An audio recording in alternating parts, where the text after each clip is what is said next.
네, 계속해서 열왕기 강해를 진행하고 있습니다. 열왕기 상과 열왕기 하를 보시면 하나님이 이스라엘을 이끌고 나가시는 것보다 사람이 요구하여서, 사람이 바라하여서 얻게 된 왕이 나라를 이끌어가는 모습이 등장을 하고 있습니다. 그렇다면 여기서 하나님이 묵인을 하시는가, 반대로 하나님이 왕을 움직이시는가 라는 생각을 가져볼 수가 있습니다. 그런데 특별하게 이 왕과 하나님 사이에 등장하는 한 인물들이 있습니다. 바로 선지자입니다. 이 선지자를 통하여서 왕과 그리고 하나님 그 사이의 갭, 그 공간을 선지자가 메워주기도 하고, 또 하나님께서는 이 선지자를 하나님의 대언자로 사용하시고, 왕이 그릇된 길로 갈 때에 선지자를 통하여서 하나님의 말씀에 귀를 기울이게끔 하셨습니다. 하지만 우리가 열왕기상 16장에서부터 등장하는 이 오므리 왕조, 바로 아합 왕과 이 여왕 이세벨의 그 악행은 선지자의 말에 귀를 기울이지 않는 대표적인 인물로 기록이 되어 있습니다. 그리고 그 아합 왕과 이세벨의 이제 세력이, 즉 악행을 행하던 그 무리들이 오늘 함께 나누는 말씀, 바로 열왕기 하 8장에서도 계속해서 이어지고 있다는 것입니다. 사람의 수명에는 유한한 한계가 있습니다. 그러나 사람이 따르던 길, 사람이 가는 방향, 믿음, 신념, 그것은 유효한 기간이 있지만은 반대로 전해지고 전승을 하고 가르치고 유지를 한다면 계속해서 시대를 넘어서, 세대를 넘어서 이어지는 것을 생각해 볼 수 있습니다. 바로 열왕기 상과 하에서는 이것이 등장하고 있습니다. 믿음이 아닌 내가 바라는 정욕들, 사람이 얻고자 채우고자 하는 그 방향성이 기록이 되어 있습니다. 하지만 사람이 주인공이 되는 것이 아니라 성경과 이 모든 만물의 주인공은 바로 하나님이십니다. 이 열왕기 상과 하를 읽을 때는 이것을 혹시나 빠뜨리지 않을까 싶지만은 중간중간에 등장하는 하나님의 선지자를 통하여서 다시금 이 세상과 나의 주인은 하나님이십니다라는 고백을 상기시키고 있습니다. 오늘 8장에서는 그 인물들 가운데서 선지자로서는 엘리사 선지자가 등장을 하고 있습니다. 그리고 오늘 함께 읽었던 본문에서는 1절과 6절 사이에는 수넴 여인이 등장하고 있습니다. 그리고 엘리사의 사환 게하시와 그리고 이스라엘을 다스리는 왕과 수넴 여인의 산 증거요 믿음의 고백인 아들이 등장을 합니다. 1절 말씀에서 이 엘리사가 이전에 아들을 다시 살려준 여인, 즉 수넴 여인을 지칭하고 있습니다. 이 수넴 여인에게 다시 찾아와서 어떠한 일이 있을 것인지를 말씀하냐 하면 8장 1절 후반절을 보시면 여호와께서 기근을 부르셨으니 라고 말씀을 하고 있습니다. 기근, 그냥 자연적인 재난과 재해로 나타나는 기근이 아니라 출처가 분명히 누구에게로부터 왔다라고 말씀하고 있습니까? 여호와께로부터 기근이 왔다라는 것을 선지자 엘리사는 말씀을 하고 있습니다. 하나님께서는 많은 자연을 통하여서 하나님의 심판을 나타내셨습니다. 오늘 8장에서 등장하는 이 기근은 단순히 비가 안 오는 기간이 아니라 하나님이 이스라엘을 향하여 나타낸 심판이자 또한 사랑의 구애로서 돌아오라 이스라엘이라는 것을 나타내는 바로 심판입니다. 이 심판을 계속해서 설명하는 가운데서 엘리사 선지자가 여인에게 기간까지도 친절하게 자세하게 말씀을 하고 있습니다. 바로 7년 동안 이 말이라 라고 1절 마지막 부분에 말씀을 하고 있다는 것이죠. 이를 통해서 우리는 하나님께서 이 엘리사에게 특별하게 많은 내용을 말씀하고 계신다라는 것을 생각해 볼 수 있습니다. 그리고 8장에 등장하는 이 여인, 수넴 여인은 단순히 여기서만 등장하는 것이 아니라 열왕기 하 4장에서도 등장을 하고 있습니다. 강의안을 조금 살펴보시면 이제 본론 부분인데 이제 서론에서는 8장에 세 가지 주요한 내용이 들어있다는 것과 본론 첫 번째를 보시면 엘리사와 수넴 여인의 관계에 대해서 조금 살펴보고 함께 계속 본문으로 넘어가도록 하겠습니다. 먼저 열왕기하 4장에서 수넴 여인이 등장하는데, 이 수넴 여인이 이 자신이 사는 수넴 지역을 이 하나님의 종 선지자 엘리사가 지나갈 때마다 간곤하여서 우리 집에 머물고 우리 집에서 준비한 음식을 드시고 쉬면서 떠나시기를 말하였습니다. 이 간곤함에 응하여서 선지자 엘리사는 그 집에 게하시와 함께 묵으면서 그 집의 도움을, 섬김을 많이 받게 되었습니다. 그리고 어느 날 이 가정에 무엇이 부족한가를 살펴볼 때에 사환 게하시가 이 수넴 여인의 가정에는 아들이 없습니다, 자녀가 없다라는 말을 하게 됩니다. 그리고 이 이야기를 들은 엘리사가 4장 16절과 17절에서 여인에게 내년에 당신이 아들을 안게 될 것이다 라는 예언을 하게 됩니다.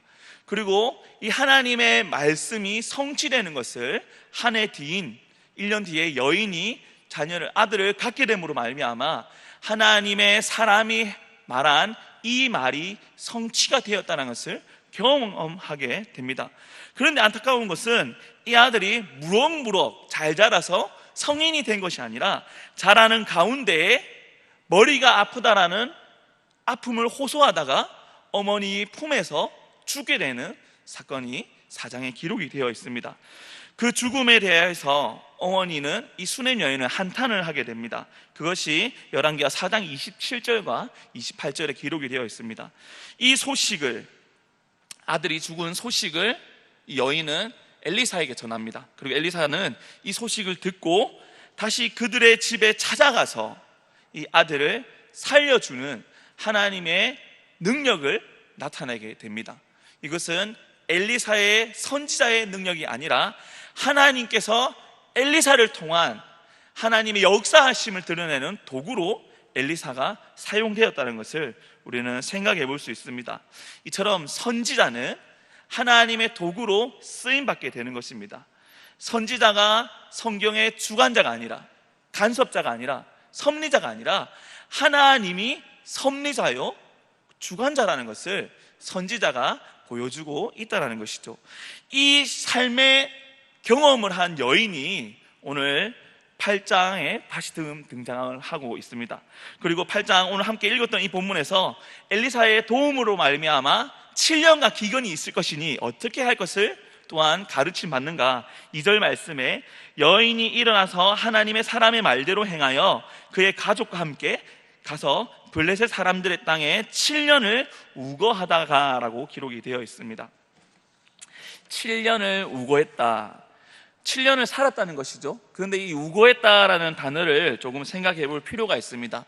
그냥 이민을 갔다, 그곳에 정착을 했다, 머물러 살았다가 아니라 7년이란 기간 동안 블레셋 땅에서 살았는데, 이 우거하였다라는 뜻은 거류민이나 이방인이나 그리고 나그네와 같은 삶을 살았다는 의미로 사용되는 단어입니다. 즉 우거했다라는 것은 여인이 나의 정욕과 우리 가족의 평안을 위해서 모든 것을 제쳐놓고 이주를 했다는 것이 아니라 하나님의 말씀대로, 그 믿음대로 순종하여 행동으로 옮겼고, 그 행동에 나타난 것이 우거했다라는 것입니다. 그곳에 단순히 하나님께서 말씀하신 7년간 나그네로서 그곳에 머물고 있었다라는 것이죠. 그리고 3절 말씀을 보시면 7년이 다하메라고 기록이 되어 있습니다. 7년이 지나갔다는 것이죠. 그리고 이 여인의 행동이 어떻게 됩니까? 7년이란 기간을 잊지 아니하고 이스라엘의 기근이 끝나서 돌아왔다는 것이 아니라 7년이라는 기간이 지나서 7년이라는 기간이 다 되어서 여인이 이스라엘로 돌아온다는 것이죠. 즉 내 살 길, 나의 정욕, 나의 어려움을 채우고자 피난 가고 돌아오는 것이 아니라 하나님의 말씀을 기억하고 그 기간을 우거하다가 이스라엘로 돌아오는 상황이라는 것입니다. 하나님 말씀을 기억하고 하나님 뜻대로 살아가기를 고백하고 나타내는 여인의 믿음을 여기서 보일 수 있습니다. 여인의 믿음이 대단한 것이 아니라 하나님께서 이 여인에게 그 믿음을 주셨고, 또 아들을 통하여서, 그의 삶을 통하여서 믿음의 확신을 갖게 하셨습니다. 그리고 또한 피난 간 곳이 왜 블레셋일까요? 블레셋은 이스라엘과 원수지간의 국가입니다. 이 원수의 땅에 왜 가게 하셨을까요? 그것은 당시 상황에 블레셋은 강대국이 아니라 약소국, 명목만 유지하고 있는 소수의 지역으로 낙후된 상황이었습니다. 그러니 성문을 지키는 자들이나 방어를 하는 자들이나 치안과 이방인에 대한 경계가 적다라는 것이죠. 그렇기 때문에 여인이 가서 살기에도 쉽게 들어갈 수 있었고, 또 그곳을 빠져나올 때에도 쉽게 나올 수 있는 곳이 바로 블레셋이었습니다. 그런데 이 블레셋은 선지자 엘리사가 가르쳐 준 것입니까? 아니죠. 이것은 우리가 살아가는 가운데에 하나님 뜻대로 살아가는 것이 우선순위지만은 우리의 능력이 필요 없다는 것이 아니라 우리도 하나님께 뜻을 구하고 지혜를 얻어서 하나님이 주신 지혜로 말미암아 분별하고 판단하여서 우리 삶의 선택도 우리에게 주어져 있다는 것을 우리는 생각해 볼 수 있습니다. 즉 하나님 말씀과 함께 우리의 선택이, 순종과 선택이 동반하고 있음을 수넴 여인을 통해서 생각해 볼 수 있습니다. 4절 말씀에 이 7년이 지난 후에, 3절 말씀 후반절에 7년이 지난 후에 이스라엘 땅으로 돌아오니 어떻게 되어 있습니까? 이 수넴 여인이 살던 집과 땅이 없어졌다는 것이죠. 즉 자신의 소유에서 떠나 있었다라는 표현을 하고 있습니다. 이것은 7년이라는 오랜 기간이 지났으므로 그것을 누가 빼앗아 갔거나 국가의 소유로 소유주가 바뀌었다는 것을 말하고 있습니다. 그런데 이스라엘의 율법, 하나님께 주신 법에는 땅을 팔 수가 없습니다. 그리고 주인이 있는, 기업이 있는 그 땅을 취할 수가 없습니다. 취하더라도 희년 때에 돌려줘야 된다는 것이죠. 7년이 7번 되는 희년은 아니지만 이 7년이라는 기간 가운데서도 이 율법이 숨겨져 있다는 것을 생각해 볼 수 있습니다. 이러한 상황에 돌아오니 내 것은 없고 아무것도 내가 취할 수 있는 것이 없는 상황에 여인은 호소하게 됩니다. 이 호소를 왕에게 찾아가서 해야 되겠다는 것을 생각하고 여인은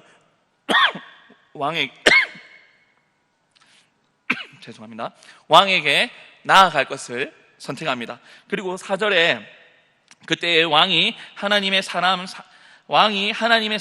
사환 게하시와 서로 말하며 이르되 너는 엘리사가 행한 모든 큰 일을 내게 설명하라니. 자, 이 상황에서 여인이 찾아가는 상황 진행 중에 왕궁에서는 어떠한 일이 있었는가? 왕과 사환 게하시가 이야기를 하고 있었다는 것이죠. 근데 이 이야기가 어떤 이야기를 하고 있었는가? 왕궁에서 사환 게하시가 왕이 물어보는 질문에 대하여 답을 하고 있습니다. 왕이 어떠한 질문을 하는지, 그때 왕이 하나님의 사람 사환 게하시와 서로 말하며 이르되 너는 엘리사가 행한 모든 큰 일을 내게 설명하라 라고 말을 하고 있다는 것이죠. 엘리사가 했던 일, 엘리사가 행한 일들에 대해서 설명을 하는데 그냥 엘리사가 했던 일에 대해서 설명하라는 것이 아니라 큰 일이라는 것을 분명히 성경은 기록하고 있습니다. 사람이 행한 업적에 대하여서 말하는 것이 아니라 엘리사를 통하여서 일어난 희귀한 일, 큰 일, 대단한 일에 대하여 내가 너에게 듣고자 한다는 것이 왕의 의문과 질문입니다. 이에 대해서 사환 게하시가 이야기를 하는 것이죠. 어떠한 이야기를 할까요? 지금까지 내가 엘리사와 동행하면서 경험하였던 것, 겪었던 것, 그리고 느꼈던 것, 그리고 많은 일들에 대해서 말을 하였을 것입니다. 그런데 이 찰나에 5절 말씀 보시면 게하시가 곧 엘리사가 죽은 자를 다시 살린 일을 왕에게 이야기할 때에 그 다시 살린 아이의 어머니가 왕궁에 찾아왔다는 것입니다. 딱 이 이야기할 때 기가 막히지 않습니까? 하나님의 일은 이것이라는 것이죠. 우리에게는 우연으로 보이지만은 하나님은 전지전능하신 분입니다. 그렇기 때문에 하나님이 일을 하실 때 이 여인의 호소가 하나님의 큰 일로 사용을 하고 있다라는 것을 5절 말씀으로 우리는 다시 볼 수 있습니다. 이 살린 아이에 대한 이야기를 딱 할 때 여인이 등장함으로 게하시가 어떻게 합니까? 바로 저 여인과 저 아이가 그 당사자입니다 라는 것을 말할 때 왕은 전율을 느꼈을 것입니다. 소름이 쫙 느꼈을 것이죠. 우리도 신앙생활 가운데 간증을 할 때에 그 이야기, 그 간증의 주인공이 옆에 있을 때 어떠한 느낌이 듭니까? 전율이 일어나고 감동이 일어나고 하나님은 살아계십니다라는 믿음의 고백이 끌어오르기 시작합니다. 왕에게 바로 이 마음의 변화이 일어날 수 있는 기회를 하나님이 예비하셨다는 것입니다. 하나님께서 하시는 큰 일, 그것이 다른 사람의 일이 아니라 너에게도, 당신 앞에게도, 당신도 이 상황을 겪을 수 있음을 바로 이 5절, 4절과 5절, 6절에서 왕이 경험을 하고 있습니다. 6절 말씀에 왕이 그 여인에게 물음에 여인이 설명한지라. 자, 어떠한 일이 있었는지 여인이 이제 그 당사자에게 고백을 듣는 거죠. 간증을 듣는 것이죠. 그리고 왜 이곳에 왔는가 하는 이제 여인이 하고자 하는 목적, 내 집과 내 전통가 없어졌다라는 호소도 이 상황에서 듣게 됩니다. 왕이 이 이야기 들었을 때 어떠한 느낌이 들었을까요? 어떠한 마음이 들었을까요? 하나님이 역사하시는 이 큰 일을 경험한 이 여인을 내가 도와줘야겠다, 함께 해야 되겠다, 지켜야 되겠다 라는 마음이 들 것입니다. 그리하여서 이 여인이 잃어버린 집과 그리고 땅과 생각지도 못한 7년간의 소출을 하나님이 보태어서 왕을 통해 돌려받게끔 하십니다. 하나님은 그의 백성을 기근에서, 심판에서 건져주시고 구원하시고, 구원함 가운데에서도 돌아왔을 때 이 평안함을 찾아주실 때에도 이전보다 더 큰 은혜와 더 좋은 것으로 채워주시기를 원하는 하나님의 큰 계획이 수넴 여인을 통해서 나타나고 있습니다. 그리고 두 번째 사건을 살펴보겠습니다. 두 번째 사건은 7절에서 15절까지 기록이 되어 있는 사건입니다. 이 사건은 강의 안에서 아람 왕 벤하닷의 죽음과 하사엘의 왕위 계승이라고 정리를 해보았습니다. 먼저 아람과 이스라엘의 관계를 조금 생각해 보아야 합니다. 아람, 블레셋처럼 이 이스라엘과 유다, 즉 이 이스라엘에 대적되는 관계입니다. 적대 관계라는 것이죠. 그리고 이 아람은 무엇을 기준으로 나누어지는가? 강해안을 보시면 가로로 비워져 있습니다. 무엇일까요? 바로 무슨 강? 요단강입니다. 요단강을 기점으로 해서 동편의 팔레스타인 북동쪽 지역이 이 아람 지역이고 수리아 지역이라고 일컬어지는 지역입니다. 이곳에 아람 사람들이 모여 살고 있고, 그리고 이스라엘과는 열왕기상 20장에서도 전쟁을 치른 국가입니다. 머지 않은 역사 가운데서도 서로 간의 전쟁이 이루어졌음을 우리는 생각해 볼 수 있다는 것이죠. 열왕기상 20장에서 큰 전투를 서로가 치루었습니다. 그리고 이 전쟁에서도 하나님이 이스라엘에게 큰 일을 행하셨다는 것이 기록이 되어 있습니다. 그리고 이 아람의 왕, 누구라고 기록되어 있습니까? 바로 벤하닷이라는 왕이 등장을 하고 있습니다. 그런데 이 벤하닷이라는 이름을 가진 왕들이 조금 많습니다. 벤하닷 1세, 2세, 3세, 4세까지 있는데 그러면 오늘 열왕기하 8장에 등장하는 벤하닷은 누구일까라는 생각을 갖게 된다는 것이죠. 그것은 성경과 그리고 성경 밖에 있는 자료들을 좀 참고하면 우리가 좀 알 수 있는데, 살만 에셀 비문이라는 그 중동 지역에 이제 아람의 왕에 대한 비문이 있습니다. 그 비문의 내용을 살펴보면 어떠한 왕이 있었고 그 왕이 어떤 업적을 이루었다라는 것이 기록이 되어 있습니다. 그곳에 등장하는 것이 벤하닷 왕이 등장합니다. 그리고 벤하닷 왕과 함께 오늘 본문에 등장하는 신하 하사엘도 그 살만에셀 비문에 기록이 되어 있습니다. 그러면 이 기록을 통하여서 하나님께서 사람의 역사 가운데 이 아람에게도 하나님 큰 섭리가 있었다는 것을 우리는 또한 경험을 할 수 있습니다. 7절 말씀 보겠습니다. 엘리사가 다메섹에 갔을 때에 아람 왕 베나닷이 병들었더니 왕에게 들리기를 이르되 하나님의 사람이 여기 이르렀나이다 하니, 베나닷 왕이 병상에 있는데 들리는 소문이 있습니다. 하나님의 종 선지자 엘리사가 우리 수도 다메섹 부근에 있다라는 이야기를 듣게 되었다는 것이죠. 이전에 전쟁을 통하여서 이스라엘의 신, 능력의 신 하나님을 알게 된 이 베나닷은 또한 열왕기하 5장에 등장하는 나아만 장군의 병 나음을 알고 있는 이 아람이라는 국가는 분명히 능력의 신은 바로 여호와다라는 것을 알고 있었습니다. 물론 유일한 신이라는 것이 아니라 그들의 종교관 가운데서 많은 신들이 있지만은 능력 있는 신은 이스라엘의 신 여호와다라는 생각이 어느 정도 있었을 것입니다. 그리하여서 베나닷의 마음에 어떠한 마음이 드는가, 내가 이 병상에 나을 수 있을지 없을지를 저 하나님, 이스라엘이 섬기는 하나님의 일꾼인 엘리사에게 내가 알아봐야 되겠다라는 생각을 하게 되어 8절에 보시면 왕이 하사엘에게 이르되 너는 손에 예물을 가지고 가서 하나님의 사람을 맞이하고 내가 이 병에서 살아나겠는지 그를 통하여 여호와께 물으라 라고 말합니다. 즉 하사엘 신하에게 내 대신 가서 내 병이 나을지 어떨지 저 엘리사에게 가서 물어보아라 라고 명령하였다는 것이죠. 그 명령 가운데 하사엘이 나아갑니다. 하사엘이 나아갈 때에 그냥 나아간 것이 아니라 어떻게 나아갔습니까?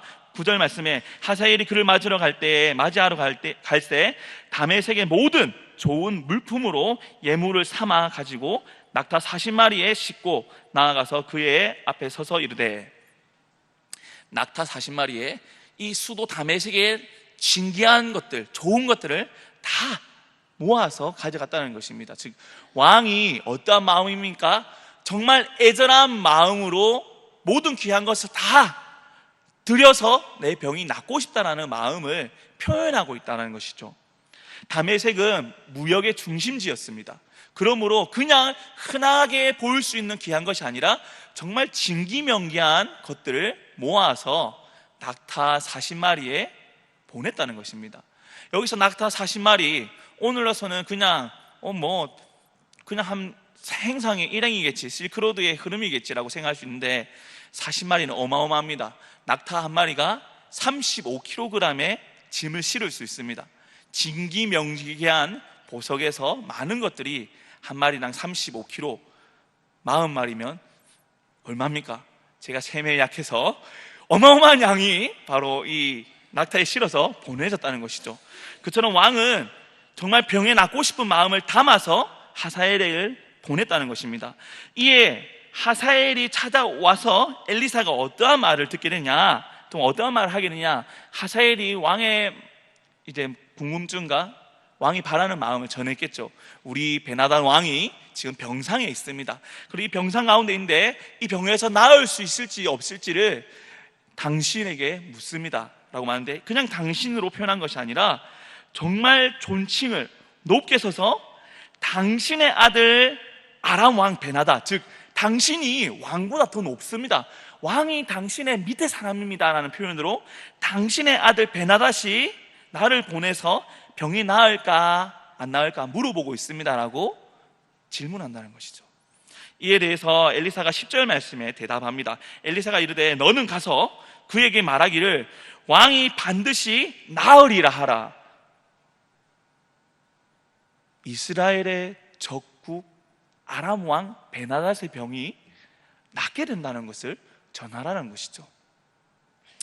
이스라엘의 입장에서는 좋은 소식이 아닙니다. 그런데 이스라엘의 선지자요 하나님의 일꾼인 엘리사는 하나님 뜻을 전하고 있습니다. 병이 나을 것이다라는 것을 전하라는 것이죠.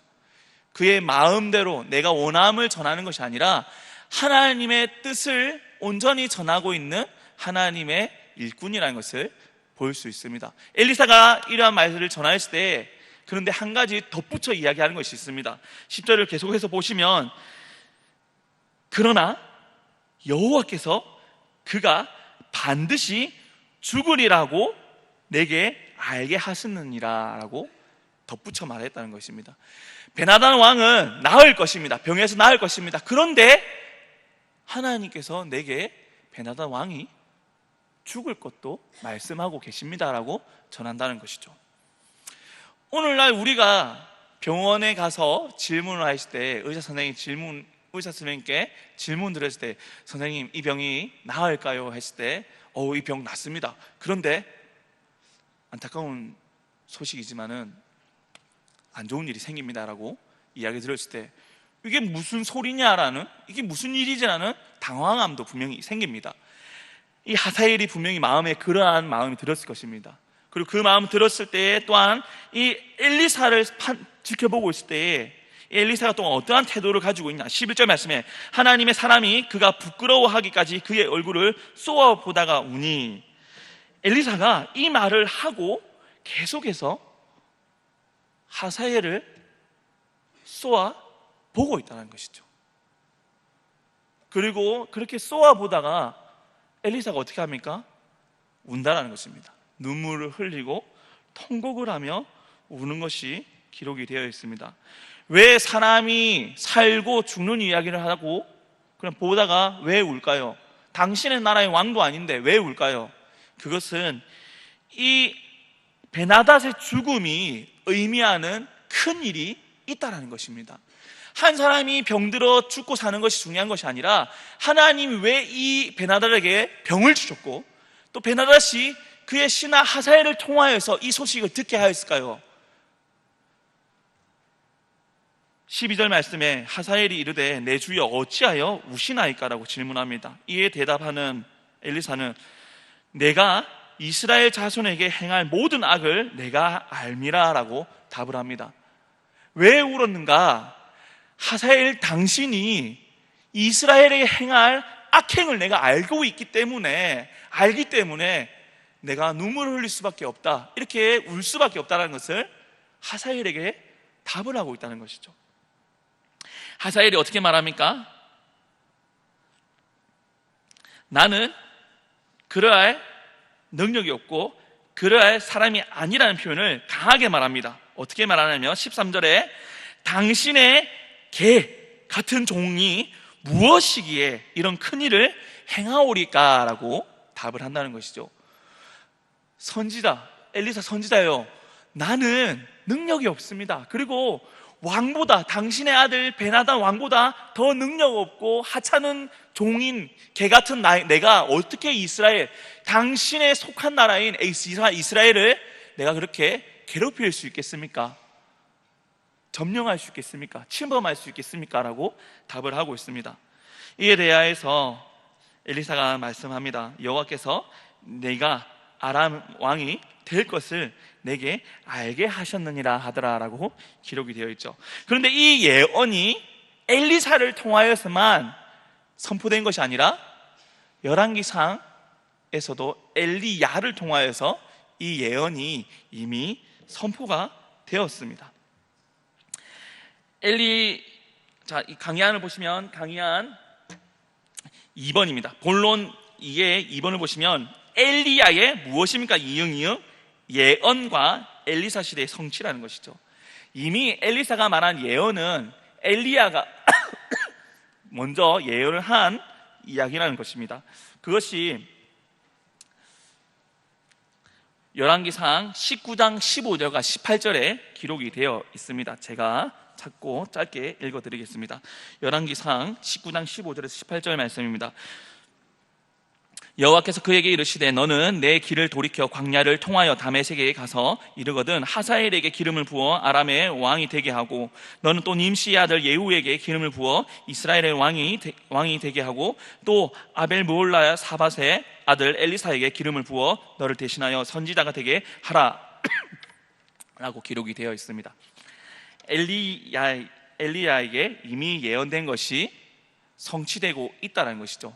엘리사가 선지자가 된 것도 성취가 되었고, 그리고 이 하사엘이 이 선지자를 찾아온 것도 예언의 성취이고, 그리고 베나닷 다음에 하사엘이 왕이 될 것이 바로 예언의 내용이라는 것입니다. 이리하여서 하나님께서 이 베나닷과 하사엘 사이에 하나님이 간섭하시고 다스린다는 것을 본문을 통하여서 생각해 볼 수 있습니다. 14절 말씀에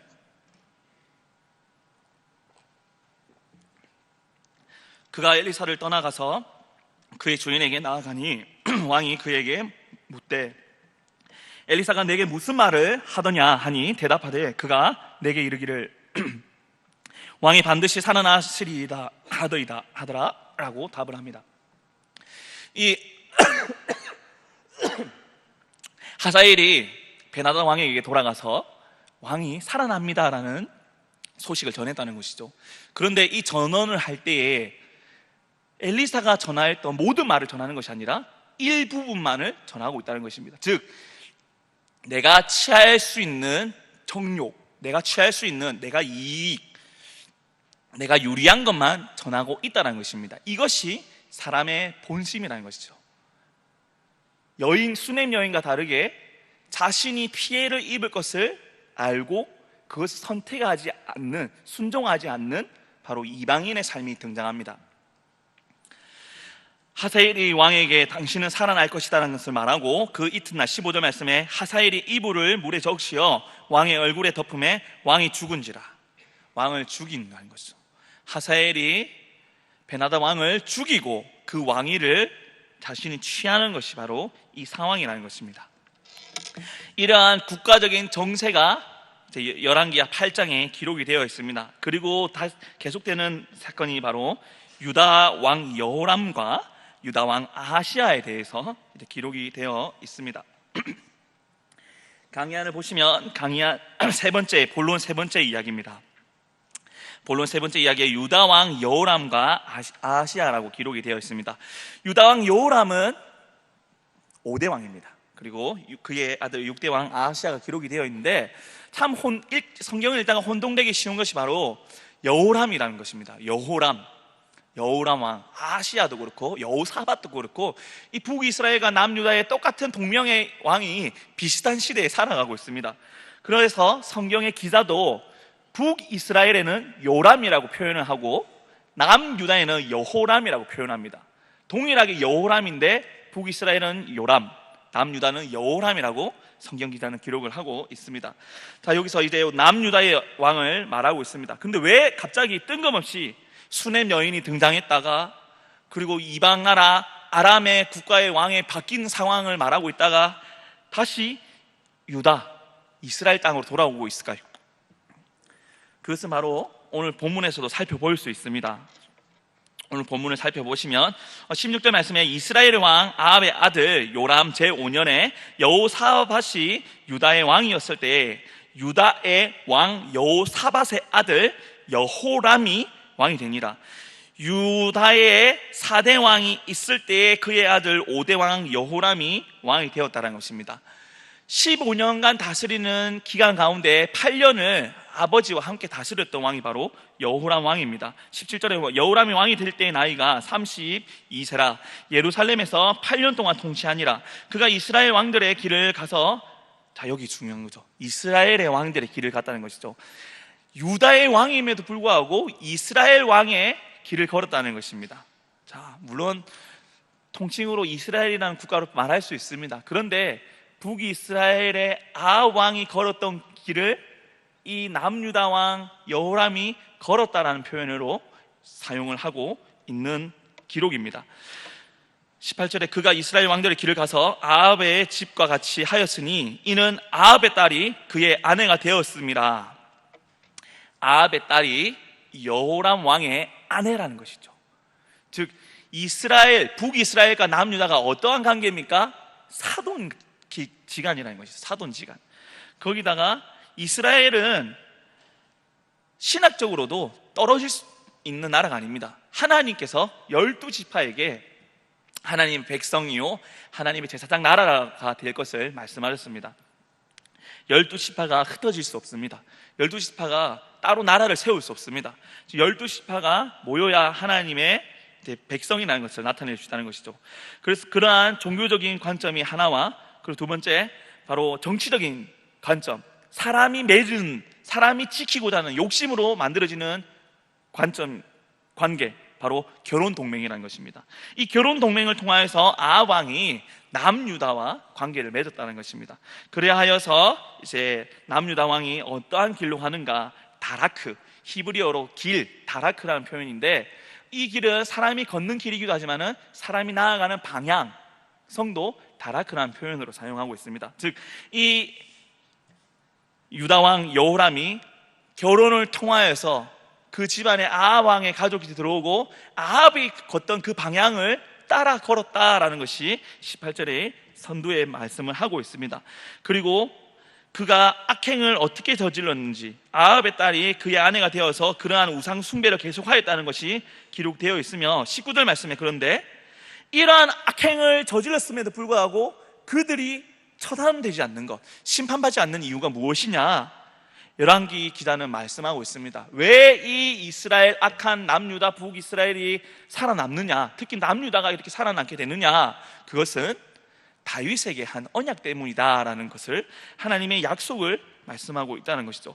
19절에 여호와께서 그의 종 다윗을 위하여 유다 멸하기를 즐겨하지 아니하셨으니 이는 그와 그의 자손에게 항상 등불을 주겠다 하고 말씀하셨음이더라. 하나님께서 다윗과 맺은 그 언약을 폐하시지 않는다는 것이죠. 하나님은 이 세상을 다스려 나갈 때에 모순되지 않습니다. 하나님의 신실함은 그의 약속을 하나님께서 지키시고 어기지지 않고 그 약속 가운데에 하나님의 다스림으로 나타나신다는 것이죠. 하나님은 너 잘했네, 너 못했네로 바로 방향을 바꾸시는 분이 아니라는 것입니다. 사람과 같이 마음을 돌려서 자신의 계획을 바꿔서 이끌어 나가시는 분이 아니라 하나님의 계획 가운데에 미리 아시고 그 일 가운데 변치 아니하시는 하나님의 성품을 통하여서 큰 일을 행하신다는 것을 보여주고 있습니다. 수넴 여인의 사건, 그리고 이방 나라 아람의 왕위가 바뀌는 것, 이런 국가적인 정세와 기근, 이것도 역시 하나님의 신실함 가운데 계획되어져 있었음을 말씀해 주고 계십니다. 계속해서 20절부터 계속 보시면, 여호람 때에 에돔이 유다의 손에서 배반하여 자기 위에 왕을 세운 거로. 자, 유다가 악행을 저지르니 유다의 힘이 점점점 쇠약해지는 것을 기록하고 있습니다. 네가 내 율법을 지켜행할 때에 내가 너에게 복이 되겠고, 네가 이것을 지켜행하지 아니하면 내가 너희에게 벌을 하리라 라는 말씀과 같이, 이스라엘이 하나님을 점점점 멀리 떠날 때에, 유다가 멀리 떠날 때에 하나님은 그들에게 주었던 것들을 잃게끔 하는 하나님의 심판을 보여주십니다. 여호람 왕 가정에 아합의 가정이 들어왔습니다. 이것은 무엇을 뜻합니까? 가정 교육의 색깔이 바뀌고 방향성이 바뀌었다는 것입니다. 체코에서 태어난 교육학자 요한 코메니우스는 대교수학을 집필할 때 범교육학이라는 것을 말하고 있습니다. 범교육학은 사람이 절대적인 영원한 규칙, 선의 조화를 이루고 그 선을 지켜 행하고 선에서 나오는 지혜를 가르치고 그것을 행하며 살아야 한다는 것을 말하고 있습니다. 절대적인 법칙은 하나님의 도죠, 하나님의 선하심입니다. 이것을 가르치지 아니하면 어느 길로 가게 된다는 것입니까? 사람의 길로, 절대적인 선이 아니라 사람이 기준이 되고 내가 주인이 되는 범죄함으로 이르게 된다는 것입니다. 여호람 왕은 아합의 가정의 교육을 통하여서 이러한 실수를 범하게 됩니다. 그리고 그의 아내를 통하여서, 아달랴를 통하여서 이 아들 아하시아도 역시 잘못된 길로 걷게 된다는 것이 8장 25절부터 29절까지 기록이 되어 있습니다. 더 자세한 심판은 이후에 등장합니다. 그런데 왜 하나님 8장에 여러 가지 사건을 말씀하고 있는 것일까요? 그것은 열왕기 상에서 말씀하셨던 그 예언이 내가 까먹은 것이 아니라 내가 진행하고 있어. 하지만 내가 그 계획 가운데 너희에게 나타낼 것, 변함없는 나의 사랑, 나의 언약과 내가 이 세상에 모든 만물, 이스라엘만의 하나님이 아니라 아람의 하나님이기도 하고 이 모든 세상의 만물의 주관자 여호와 하나님이라는 것을 변함없이 나타내고 계신다는 것입니다. 이를 통하여서 8장을 정리하겠습니다. 열왕기하 8장은 단순히 여러 가지 사건이 있었다 해서 결말을 맺는 것이 아니라 하나님을 통하여 하나님을 의지한 이 여인이 어떻게 도움과 구원을 받느냐, 또한 하나님의 백성이라면, 이 도움을 받았던 이 은혜 입은 사람이라면 말씀을 믿고 확신을 갖고 순종하고 행동으로 옮기는 실천이 있다는 것을 여인을 통해서 보여주고 있습니다. 또한 반대로 이방을 통해서도 하나님이 절대적인 만물의 주관자라는 것을 보여주고 계십니다. 그리고 악행을 저지르는 이 왕에게 하나님의 예언이 이미 주어졌고 그 예언이 지금도 진행 중이라는 것을 변함없이 성취되는 이 왕들의 사건을 통해서 보여주고 계십니다. 사랑하는 성도 여러분, 우리도 지금 이 상황 가운데 있습니다. 하나님이 계획하신 상황 가운데서 그냥 내 살 길만 바빠 살아가는 것이 아니라 지금 일어나는 여러 가지 상황들 가운데 하나님의 뜻은 있다는 것이죠.